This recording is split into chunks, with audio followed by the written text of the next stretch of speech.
በጃፓን ፍልስፍና ውስጥ አርኪና ትርጉም ያለው ህይወት ለመምራት ዓላማን ማግኘት አስፈላጊነቱ ይታመናል። መድረሻ እንደጠፋው መርከብ ተንሳፋፊ ሆኖ ለሚሰማው የመኖሩ ምክንያት ምን እንደሆነ አስቦ የማያውቅ ከሆነ ኢኪጋይ የተሰኘው ጽንሰ ሐሳብ መረዳቱ ወሳኝ ይሆናል። Ikigai ist die Erfüllung des Lebens. Ikigai is really knowing what you value in your life. ኢኪጋይ ተግባር ነው። ማገልገል፣ መፍጠር፣ ደስታን መስጠት፣ መንከባከብ፣ ማቅረብ፣ ማስተማር፣ መፈወስ፣ ማገናኘት፣ መገንባት። ከዚህ ዝርዝር ውስጥ የነካችሁ አለ?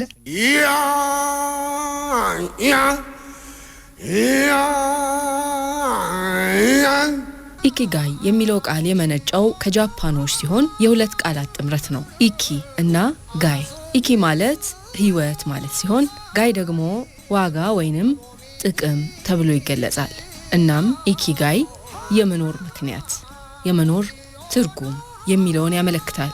ይህ ፍልስፍና በጃፓን ባህል ውስጥ ለዘመናት እንደ መርህ ሆኖ የቆየ ሲሆን ግለሰቦች በአራት ወሳኝ ነገሮች ላይ ትኩረት እንዲያደርጉ ያበረታታል። አንደኛው የሚወዱት ነገር፣ የምንወደው ነገር ምንድነው?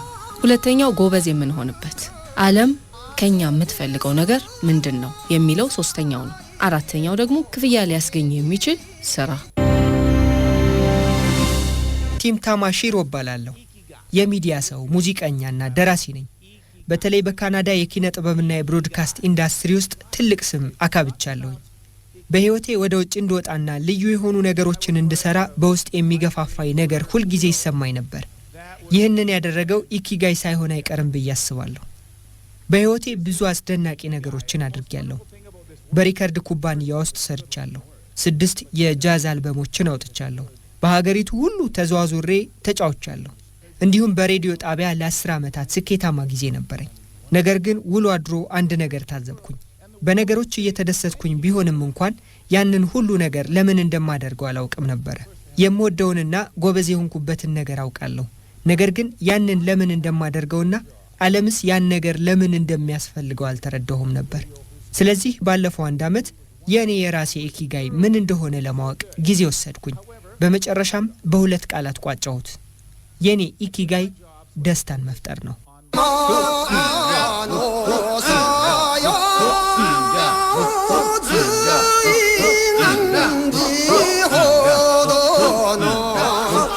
በታሪክ ሂደት ውስጥ ኢኪጋይ ከጽንሰ ሐሳብ በላይ ነው። እንደ ስምምነት፣ ንቁ አእምሮ ዝግጁነትና ማህበራዊ አንድነትን ከመሰሉ ባህላዊ የጃፓን እሴቶች ጋር በጥብቅ የተሳሰረ የአኗኗር ዘይቤ ነው። ለምሳሌ ረጅም ዕድሜ በሚኖሩ አረጋውያን ብዛት ከሚታወቁት አንዷ የሆነችው ኦኪናዋ ኢኪጋይ ለረጅም ዕድሜና ለደስታ እንዴት አስተዋጽኦ እንደሚያበረክት ማረጋገጫ ሆና ትጠቀሳለች።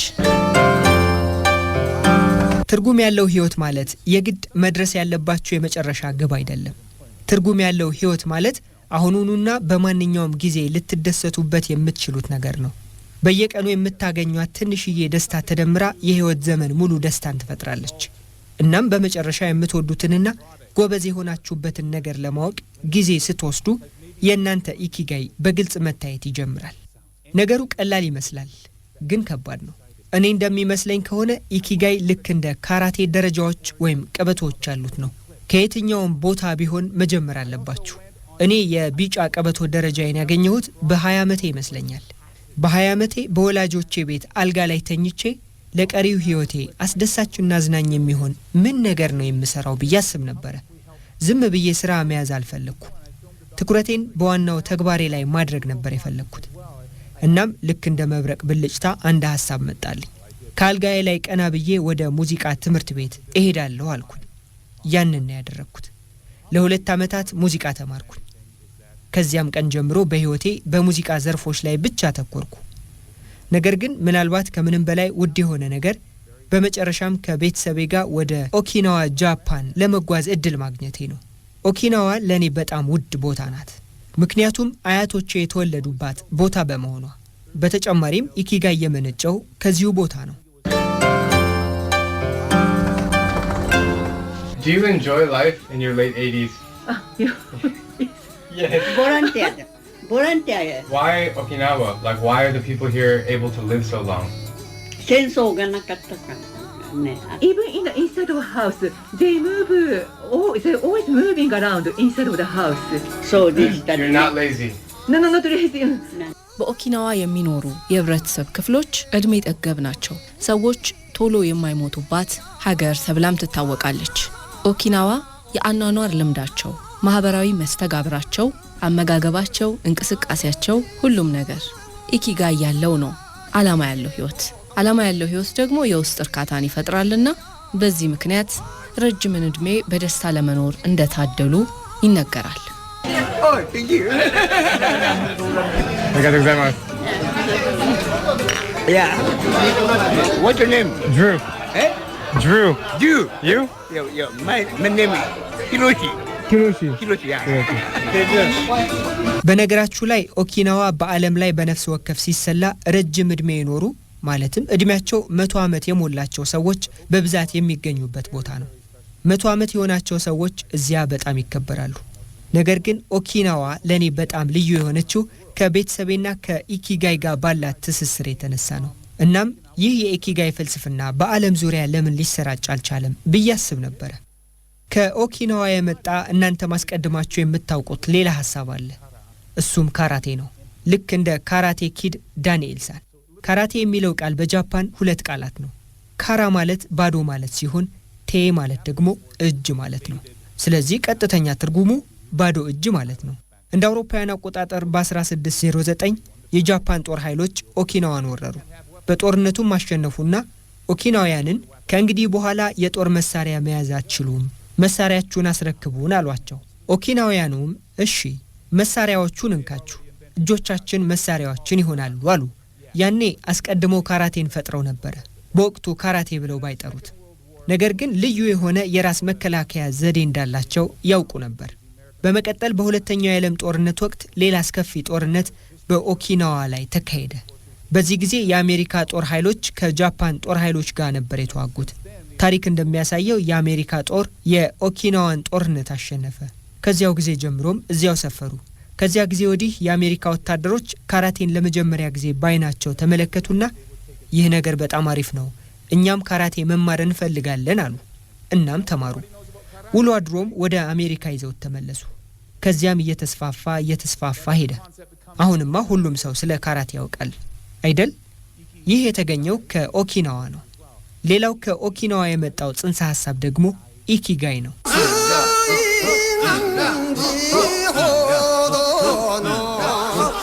የኢኪጋይ ትርጉምን መረዳት ስለ ረቂቅ ፍልስፍና ማውራት ብቻ አይደለም፣ ስለ ተግባራዊ አጠቃቀሙም ጭምር እንጂ። ኢኪጋይ በዕለት ተዕለት ህይወት ውስጥ ሊገለጽ የሚችለው በተለያየ መንገድ ነው። ለምሳሌ ከስራ አንጻር ሙያን ከፍላጎትና ከጠንካራ ጎኖች ጋር በማጣጣም ስራው አሰልቺ ወይንም ግዴታ መሆኑ ቀርቶ የደስታ ምንጭ እንዲሆን ማድረግ አንዱና ዋነኛው የኢኪጋይ መለያው ነው። ግንኙነቶች። ኢኪጋይ የእርስ በርስ ትስስር ላይ ትኩረት ያደርጋል። ይህም እርስ በርስ መደጋገፍንና ደስታን የሚያመጡ ትርጉም ያላቸው ግንኙነቶችን ኮትኩተን እንድናሳድጋቸው ያበረታታናል። የግል እድገት ላይ መስራትን አጽንኦት ይሰጠዋል። በያሌ ዩኒቨርሲቲ ፕሮፌሰር ላውሪ ሳንቶስ የደህንነት ወይም የደስተኛነት ሳይንስ የሚል ትምህርት ታስተምራለች። በዚህ ትምህርቷ ላይ እኛ የሰው ልጆች ምን ነገር ደስተኛ ሊያደርገን እንደሚችል አስቀድመን በመገመት ረገድ በጣም ደካሞች መሆናችንን በማስረዳት ላይ ብዙ ትኩረት ትሰጣለች። ስለዚህ እንደ ገንዘብ፣ ስራ፣ ያማረ መልክ ወይም ትልቅ ቤት ያሉ ነገሮች በውስጣችን ባለው መሰረታዊ ደስታ ደረጃ ላይ ምንም አይነት ተጽዕኖ የላቸውም። ታዲያ ደስታችን ላይ ትልቅ ተጽዕኖ ያላቸው ነገሮች ምንድናቸው? እንደ ደግነት፣ ሜዲቴሽን ወይም ተመስጦ የጊዜ ባለጸጋ መሆን ማለትም በጊዜያችሁ ማድረግ የምትፈልጉትን ነገር ማድረግና ጊዜን ከጓደኞችና ከቤተሰብ ጋር ማሳለፍ የመሰሉ ነገሮች ናቸው። ኢኪጋይን ማወቅ እንደ ኮምፓስ ሊያገለግል ይችላል። ይህም ከዋና እሴት ጋር የሚስማሙ ግቦችና ውሳኔዎችን እንድንወስን ይመራልና አንድ ሰው በራሱ እድገት ላይ ሲሰራ መሆን የሚፈልገውን ነገር ቆም ብሎ እንዲያስብ ከዛም ብሎም ያ የሚፈልገው ነገር ለውስጡ እርካታ የሚሰጠው መሆኑን እርግጠኛ ሆኖ እዛ ላይ ራሱን ለማሳደግ ሲሰራ ያ የሱ ኢኪጋይ ይባላል። ጤናና ደህንነት ሌላው ነው። ዓላማን መሰረት ያደረገ ህይወት መምራት ውጥረትን የሚቀንስ የአይምሮ ጤናን የሚያሻሽልና ረጅምና ጤናማ ህይወትን ለመምራት ትልቅ አስተዋጽኦ አለው። ኢኪጋይን ማግኘት የጉዞ መስመር እንጂ በአንድ ጊዜ የሚደረስበት መዳረሻ ለመሆኑ ይነገራል። የመኖርን ምክንያት ለማግኘት የሚረዱ የተለያዩ ደረጃዎችም ተቀምጠውለታል። የመጀመሪያው ራስን መመርመር ነው። የሚወዱትን ጠንካራ ጎኖችንና እሴቶችን ለመለየት ጊዜ መውሰድ፣ ማስታወሻ መጻፍ ወይም ደግሞ ስለሚወዱት ነገር የማሰላሰል ልምድ ማዳበር፣ ምን እፈልጋለሁ የሚለው ነገር ላይ ለመድረስ የመጀመሪያው ቁልፍ ነው። ሁለተኛው ሙከራ ማድረግ ነው። ከፍላጎቶች ጋር የሚጣጣሙ አዳዲስ እንቅስቃሴዎችን፣ ስራዎችን ወይም ደግሞ የትርፍ ጊዜ ማሳለፊያዎችን መሞከር። የትኛው ውስጣዊ ስሜቴን ይቀሰቅሰዋል፣ እርካታ ይፈጥርልኛል የሚለውን ለማግኘት ካሰላሰሉ በኋላ ሙከራዎችን ማድረግ ይመከራል። ይህ ማለት ለምሳሌ ሰፊውን ጊዜ ህይወትን ለማስቀጠል ወይም ደግሞ ለመኖር ሲባል የሚሰሩ ግን ኢኪጋይ ያልሆኑ ስራዎችን እየሰሩም ቢሆን በትርፍ ጊዜ የዕለት ውሎን በዳያሪ ላይ ማስፈር ወይ ደግሞ በየዕለቱ የሚሰማውን ስሜት በጽሁፍ ማስፈር የሚወድ አንድ ግለሰብ አሊያም ለሰዎች ድጋፍ ማድረግ የሚያስደስተው እንዲህና የመሳሰሉ የውስጥ እርካታን የሚሰጡ መሻቶችን ቆም ብሎ በማዳመጥ ማወቅ ከተቻለ በኋላ ሁለተኛው እርምጃ ያንን ነገር ለማድረግ ከሰፊው የተያዘ ጊዜ ውስጥ ጥቂት የትርፍ ጊዜ ሰዓትን እነዚህ አይነት የኢኪጋይ መገለጫ የሆኑ ነገሮችን ለማድረግ በሙከራ መጀመር ሁለተኛው ደረጃ ተደርጎ ይመከራል።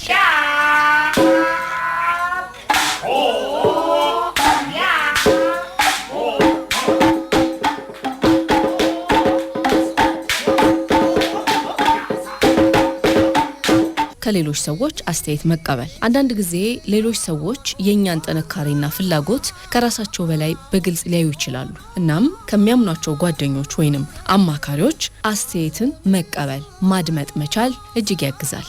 ሌላው ሚዛንን መፈለግ ነው። ፍላጎት፣ ተልእኮ፣ ጥሪ፣ ሙያ እንዴት እርስ በርስ ተመጋግበው ሊቀጥሉ እንደሚችሉ ማሰብ ሚዛንንም መጠበቅ ወሳኝ ነው።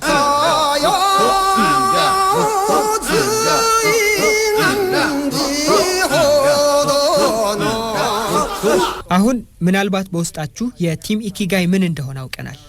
ግን የኔ ኢኪጋይ ምንድነው ብላችሁ ታስቡ ይሆናል። ያንን እንዴት ማወቅ እንደምትችሉ አንዳንድ ፍንጮችን ልስጣችሁ።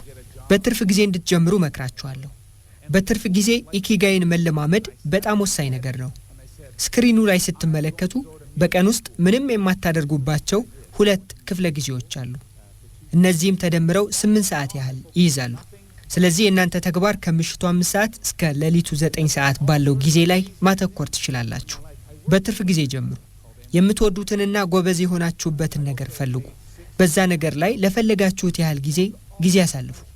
ይህንን ለማድረግ ደግሞ 2 መንገዶች አሉ። የጎንዮሽ ስራ መጀመር ትችላላችሁ ወይም እገዛ ማድረግም ትችላላችሁ። በነገራችሁ ላይ ብዙዎቹ የሚኒሊየም ትውልዶች የጎንዮሽ ስራዎች አሏቸው። ጥናቶች እንደሚያሳዩት እስከ 50% የሚሆኑት የሚኒሊየም ትውልዶች የጎንዮሽ ስራ ይሰራሉ። ለምን ያላቸው መሰላችሁ? ምክንያቱም ጎበዝ የሆኑበትንና የሚወዱትን ነገር ለማድረግ እድል ስለሚሰጣቸው ነው። ይህም ውሎ አድሮ ያንን በትርፍ ጊዜ የሚሰሩትን ኢኪጋይ ወደፊት ወደ ሙሉ ጊዜ ኢኪጋይነት ለመቀየር እድል ይከፍትላቸዋል። ደግሞም ከዚያ ላይ ጥቂት ገንዘብ ማግኘት መቻሉ ምንም ክፋት የለውም። ነገር ግን ከእናንተ ኢኪጋይ ጀርባ ያለው ነገር የግድ ገንዘብ ባይሆንስ? ምናልባት ልባችሁን ወይም ህሊናችሁን በበጎ ነገር ማስፋት ብቻ የምትፈልጉ ቢሆንስ? ያኔ በምትኩ ለሌሎች እገዛ ማድረግ ትችላላችሁ።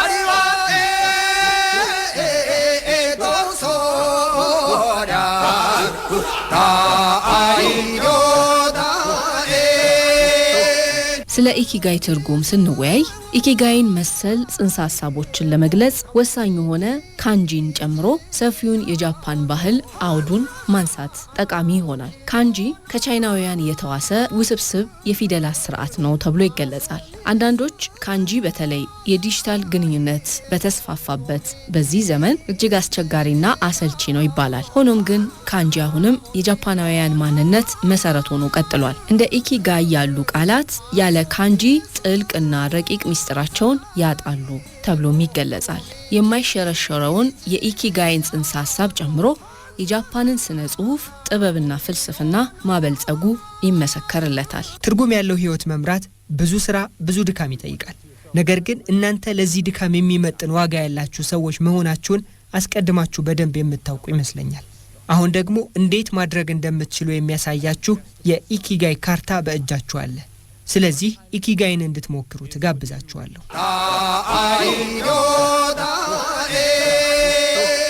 ከጃፓናውያን ያናኗር ዘይቤ በመማርና የኢኪጋይን መርሆ ከተግባር ጋር በማዋሃድ ዓላማ ወዳለው ህይወት መቅረብ የእያንዳንዱ ሰው ምርጫ ነው። ስናጠቃልለው አንድ ጥያቄ እናንሳ። የእርሶ ኢኪጋይ ምንድነው? ስላዳመጣችሁን አብራችሁን ስለነበራችሁ እጅግ አድርገን እናመሰግናለን። ቤርሳቤ ጌቴ ነበርኩኝ። ጤና ይስጥልን።